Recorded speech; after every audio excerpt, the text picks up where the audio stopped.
Gara pirotecnica alla Borghesiana, dove il San Lorenzo inchioda la Lodigiani sul 2-2 impedendole di compiere il sorpasso in vetta ai danni della Romula, fermato a sua volta dall'Albalonga.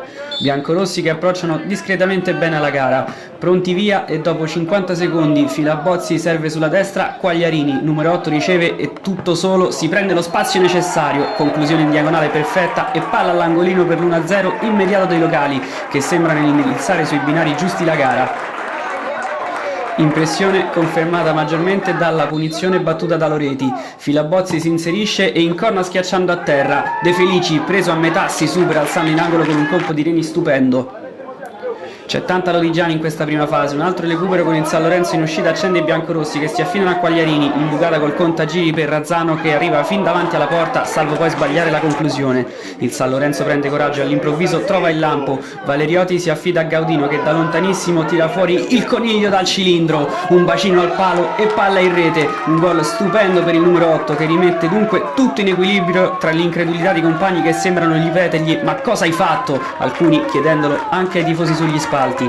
Nonostante il pari inatteso, la Lodigiani si rimette sotto e continua a giocare. Lanciato in profondità sulla fascia, De Dominici sembra chiuso. Poi spezza il raddoppio con una magia e serve a rimorchio Ruvolo. Con la porta spalancata, il tiro viene deviato in angolo.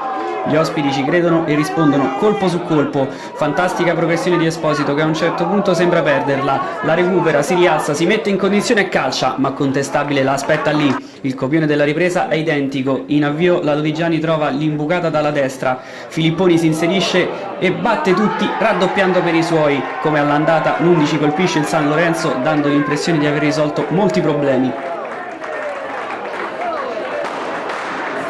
L'11 si galvanizza e diventa incontenibile. Bella transizione offensiva per i biancorossi che passano ancora da Quagliarini.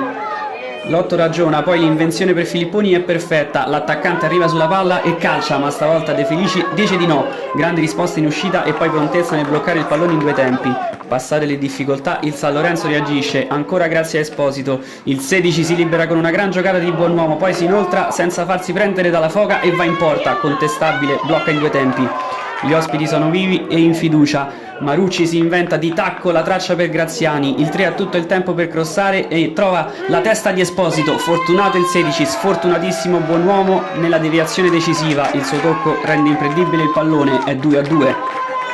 Nel finale succede semplicemente di tutto. De Dominici si alimenta l'azione andando per vie centrali, imbucata che non riesce, poi Quagliarini ricicla per Loreti, palo clamoroso. Poco dopo De Felici mette in difficoltà i suoi con un rinvio avventato, Filipponi riconquista e poi va in porta. Il portiere però rimedia con una grande risposta. San Lorenzo in affanno che rischia di capitolare con un'azione identica a quella che ha portato al 2-1, stavolta la sfera finisce fuori. Ospiti che però trovano la forza di andare avanti e trovare anche il gol vittoria. Marucci riconquista, poi accomoda per Messuti, chiuso il 19, allarga sulla destra dove Esposito si fa trovare pronto trafiggendo contestabile in diagonale. Esultanza però fermata dal braccio alzato dell'arbitro, è fuori gioco. Partita che regala emozioni fino alla fine, l'ultima palla messa dentro dalla Lodigiani viene deviata, Filipponi ci si avventa e arriva insieme a De Felici che l'atterra.